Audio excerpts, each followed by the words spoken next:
Welcome to America for Christ Ministries International Radio Broadcast. They're located at 4960 Suite 8, Covington Highway, Decatur, Georgia, 30035. For more information, 770-885-3707. And now let's go into the message already in progress.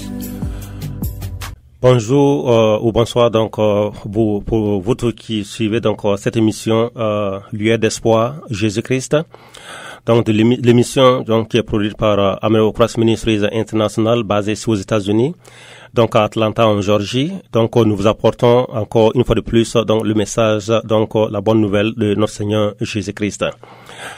Vous tous donc qui êtes de loin, que ce soit en Europe, que ce soit en Afrique, partout. Vous tous qui parlez donc français, nous apportons donc le message donc pour donc la restauration et la régénération.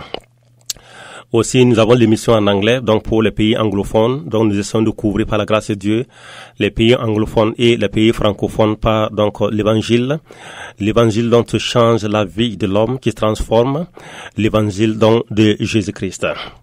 Tout tourne autour donc de notre Seigneur Jésus-Christ qui est venu donc et qui a donné sa vie sur la croix de Calvaire, et donc il nous a donné aussi le mandat d'aller et donc de porter cette bonne nouvelle à toute la création, de l'est, de l'ouest, du nord, du sud, où que l'Esprit de Dieu nous conduise. Nous apporterons donc la lumière de l'Évangile.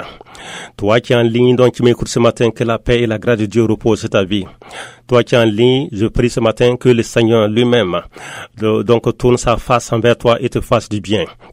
Toi qui n'as pas encore reçu Jésus-Christ comme Seigneur et Sauveur, ne perds pas le temps, parce que nous voyons que l'orage gronde.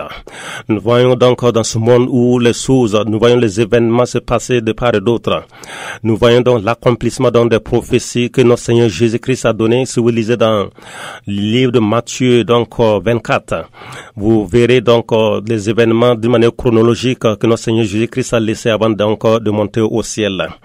Il nous a donné donc l'autorité et le pouvoir donc de porter donc cette bonne nouvelle à toute la création, afin que après vienne donc la fin.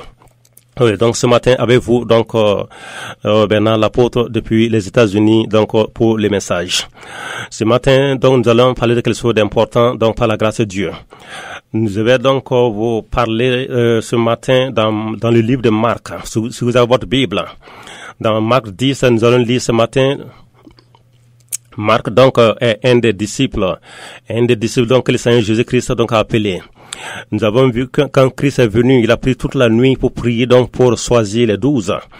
Et nous voyons que parmi les 12, un qui est donc allé en son lieu, Judas. Et donc nous nous sommes retrouvés avec les 11 donc qui ont continué avec le ministère, et à la longue Dieu lui-même a suscité donc un autre apôtre, donc Paul l'apôtre, donc pour joindre le groupe et apporter la bonne nouvelle donc aux gentils. Nous voyons ici que l'apôtre Paul, Dieu l'a utilisé puissamment, donc lui qui s'opposait à l'évangile.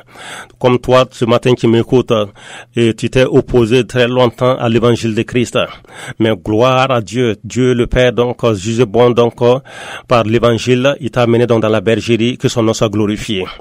Nous voyons donc, bon frère, ma sœur, ce matin, nous allons lire donc dans le livre de Marc. Marc donc c'est l'un des apôtres.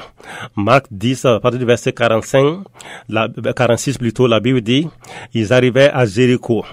Et lorsque Jésus en sortit avec ses disciples et une grande foule, le fils de Timée, Bartimée, mendiant aveugle, était assis au bord du chemin. Nous voyons ici que Jésus-Christ, il est venu, il dit que le Fils de l'homme, il est venu donc pour donner sa vie en rançon. Donc il est venu, il partait de lieu en lieu donc pour manifester dans le royaume de Dieu. Vous voyez les miracles, vous voyez donc toutes ces œuvres que Jésus a fait, c'était pour les rassurer. Je suis venu de la part de mon Père, donc pour installer donc ce royaume dont les prophètes ont parlé depuis longtemps. Donc c'est lui donc le Messie. Il est venu donc avec donc l'onction donc sans mesure. Il est venu, la Bible dit, il a reçu l'onction sans mesure. Et vous voyez que le Saint-Esprit donc le guidait et il a pu accomplir de grandes choses. Donc un exemple pour nous aujourd'hui, tu recevons aussi l'onction pour le ministère. Il n'a pas fait le ministère en tant que fils de Dieu, mais en tant que fils de l'homme. Voilà pourquoi toi qui es en ligne ce matin, le Seigneur t'a choisi choisi pour que tu portes donc la lumière, le flambeau, donc la bonne nouvelle donc à toute la création selon que l'Esprit te conduit. Jésus-Christ ici, donc il est arrivé à Jéricho. Jéricho, donc, c'est la première ville. Lorsque Dieu, donc, a donné la promesse, la terre promise aux enfants d'Israël, Jéricho était donc la première ville, la porte d'entrée, donc, que Dieu a utilisé Josué, donc, pour, donc, écrouler les murs avec les stratégies que Dieu a données, donc, au peuple d'Israël en ce jour, donc, de faire écrouler, donc, le mur de Jéricho et de prendre possession. Jéricho, donc, est la porte d'entrée. Toi qui m'écoutes ce matin, où est ta porte d'entrée? Quelle est ta porte d'entrée, donc, dans le christianisme? C'est très important et que tu gardes cela à l'esprit. Nous voyons ici Jésus donc arrivé à Jéricho et la Bible dit qu'il en sortit avec ses disciples une grande foule parce que il apportait donc la bonne nouvelle, l'évangile de vie. La Bible dit qu'il y a un homme Timée, donc le fils de Timée qui s'appelle donc Bartimée. Bartimée veut dire un homme honorable. Mais vous voyez ici la situation de Bartimée n'était pas honorable. Bartimée donc était un mendiant. Bartimée était donc un aveugle. À la fois deux adjectifs qualificatifs. Mendiant, aveugle. Vous voyez deux grandes choses, deux grands adjectifs terribles. Mendiant et aveugle. Mendiant veut dire que cela veut dire et il tendait la main. Aveugle veut dire spirituellement aveugle et physiquement aveugle. Il pouvait pas voir. Et certainement que quelqu'un le prenait par la main et l'amenait donc au bord de la route. Et aussi, ça nous laisse voir. Est-ce qu'il avait une femme et des enfants? Vous voyez, en tant que mendiant et aveugle, cela laisse voir beaucoup de choses pour dire, il n'a personne. Il était assis au bord du chemin. Toi qui es en ligne ce matin, est-ce que ta situation ressemble à Bartimée? Tu es mendiant. Tu tends la main partout. Personne ne veut t'écouter. Aveugle. Tu es dans une situation médiocre. Tu es dans une pauvreté notoire. Mais nous allons voir ici qu'il était assis aussi au bord du chemin. Toi qui es en ligne, quelle est ta situation aujourd'hui? Nous allons voir que Dieu donc va venir par Christ toucher la vie de Bartimée comme aujourd'hui. Toi qui es en ligne, lueur d'espoir, Jésus-Christ viendra toucher ta vie et apporter le changement et la transformation. La Bible dit que Bartimée entendit que c'était Jésus de Nazareth. Vous voyez? Jésus de Nazareth, celui-là donc qui est venu et qui est né à Bethléem. Et il a été élevé à Nazareth. Vous voyez? Donc voilà pourquoi on l'appelle Jésus de Nazareth. Quand donc Bartimée a entendu que c'était Jésus, la Bible qui s'est mis à crier. Toi qui es en ligne ce matin, tu dois te mettre à crier, donc crier à Christ. Il dit que celui qui vient à moi, je ne le mettrai pas au dehors. Dieu veut que tu te mettes à crier, que tu te mettes pas ton espoir sur les hommes, mais que tu te mettes à crier à ce Dieu vivant. Il a commencé à crier, donc cet homme, Bartimée, il s'est mis à crier. Fille de David, aie pitié de moi. Jésus, aie pitié de moi.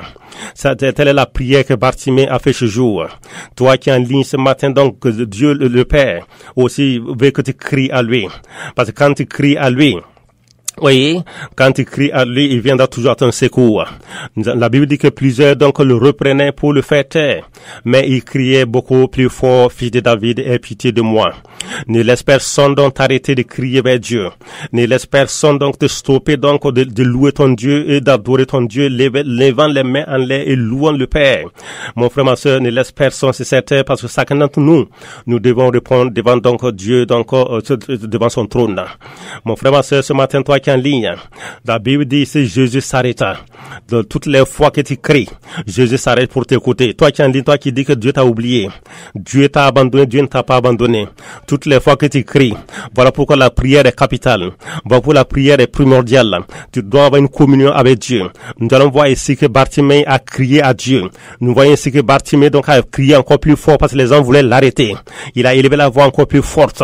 Jésus s'arrêta. Vous voyez, les cris donc de Bartimée, les cris de cœur de Bartimée donc a touché donc le cœur de Jésus-Christ.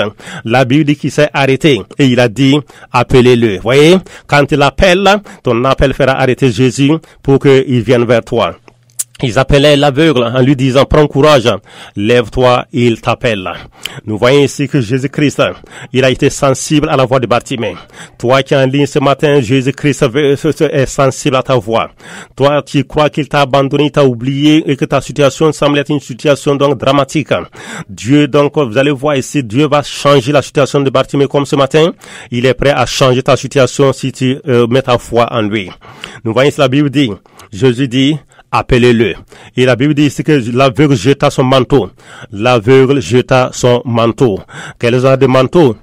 manteau de misère, manteau de pauvreté, une situation.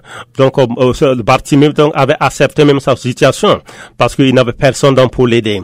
Il n'avait personne donc pour le faire sortir de la mendicité, donc de l'aveuglement spirituel et physique. La Bible dit quand il a entendu parler de Jésus, dit appelez-le. L'aveugle jeta son manteau. Ce matin, toi qui es en ligne, toi qui m'écoutes, est-ce que tu vas jeter ce manteau de la pauvreté, ce manteau de la condamnation, ce manteau donc de mépris, toutes sortes de formes de noms donc de ce manteau que tu portes ce matin. L'aveugle a jeté ce manteau. Tu dois rejeter ce manteau. Rejeter tous les différents noms que les gens t'ont donnés. Vous voyez, les gens t'ont abandonné, les gens t'ont rejeté. Les gens t'ont donné des noms, des manteaux avec des noms là-dessus. Dieu veut que ce matin tu te lèves d'un bond. Et la Bible dit qu'il se leva d'un bond, il vint vers Jésus. Donc ce matin, Dieu veut que tu t'élèves et que tu viennes donc vers son fils Jésus-Christ qu'il a envoyé donc pour la solution donc à ton problème. Jésus prenant la parole et lui dit, que veux-tu que je fasse? Ce matin ou ce soir, toi qui m'écoutes, Jésus te pose la question, que veux-tu qu'il fasse dans ta vie? Ce matin, nous voyons ici qu'il a posé la même question donc à Bartimée. Que veux-tu que je te fasse? Jésus savait que il était aveugle. Jésus savait que il était donc un mendiant. Mais néanmoins, Jésus lui a posé la question, que veux-tu que je fasse? Il voudrait que cela sorte de la bouche donc de Bartimée. Voilà pourquoi la prière est capitale. Si tu fermes ta bouche, Dieu ne fera rien. Tu dois ouvrir ta bouche et tu dois dire donc à Dieu, Seigneur, je veux que tu fasses ceci. Voilà pourquoi la prière est capitale. La communion donc avec ce Dieu. Crier à ce Dieu au nom de Jésus-Christ. Voilà pourquoi toi qui es chrétien aujourd'hui, toi qui m'écoutes, voilà pourquoi la prière est capitale. Jésus savait qu'il était aveugle. Jésus savait donc qu'il était mendiant. Mais Jésus lui a néanmoins posé la question, que veux-tu que je te fasse? Il voudrait que Bartimée lui-même lui dise ce qu'il veut. Ce matin, toi qui es en ligne, quelle est ta vie de prière? Bartimée donc a crié, il a dit, Seigneur, lui répondit l'aveugle, que je recouvre la vue. Beaucoup de chrétiens aujourd'hui n'ont pas une vie de prière. Voilà pourquoi aussi les réponses est maigre. Quand tu ne pries pas, tu ne dis rien à ce Dieu. Quand tu n'as pas la communion à le Saint-Esprit chaque jour. Voyez, c'est pour dire que tu es suffisant pour toi-même. C'est pour dire que tu n'as pas besoin donc de ce Dieu donc pour la solution. Mais quand tu es en communion avec ce Dieu, il entend tes soupirs, il entend tes cris, il entend tes paroles. Lorsque donc tu lèves les yeux vers lui, la Bible dit que lorsqu'on tourne vers lui les regards, on est rayonnant de joie et le visage ne se couvre point de honte. Ce matin, vas-tu donc commencer donc à lever les yeux vers Christ? Christ a posé la question, que veux-tu que je te fasse? Rabboni lui répondit l'aveugle. Il va répondre aussi, il dit que je recouvre la vue. Donc nous voyons ici, et Jésus lui dit, va, ta foi t'a sauvé. Aussitôt, il recouvra la vie et suivit Jésus dans le chemin. Donc toi qui es en ligne ce matin, lueur d'espoir, Jésus-Christ, nous t'apportons la solution finale. La solution, ce n'est pas l'homme. La solution, ce n'est pas donc la femme. La solution, donc, c'est une seule personne, Jésus-Christ, celui-là qui est venu sur la terre et qui est mort sur la croix de Calvaire. Et donc, qui a donné sa vie pour toi et le troisième jour, il est ressuscité. Aujourd'hui, donc voilà la solution que tu as en main pour changer ta situation. Mon frère, ma soeur, Bartimée a crié. Est-ce que tu vas crier à lui? Je vais donc te conduire dans la prière. Tu vas dire, oh Dieu, Père Céleste, je viens à toi au nom de Jésus-Christ. J'ai entendu la parole. Bartimée, tu as changé la vie de Bartimée. Il était aveugle, il était mendiant, il était sans issue.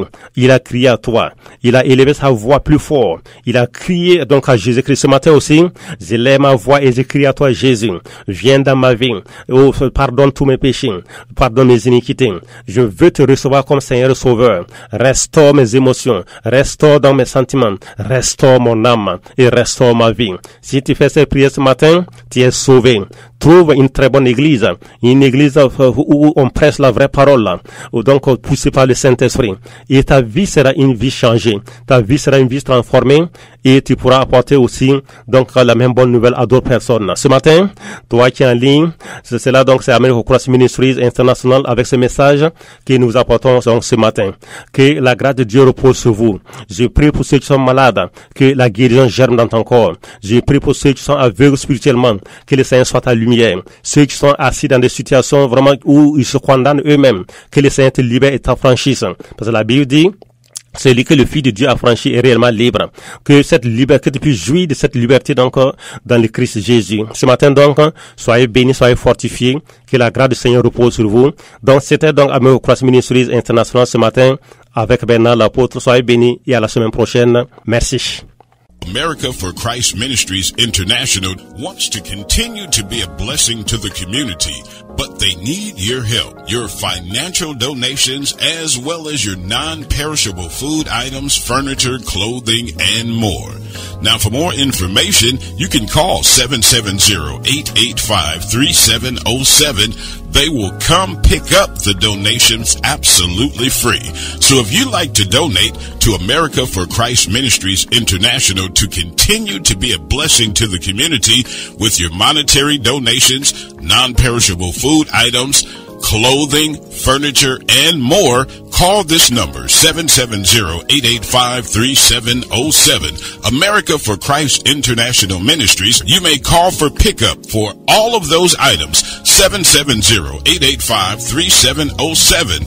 And thanks for donating to America for Christ Ministries International.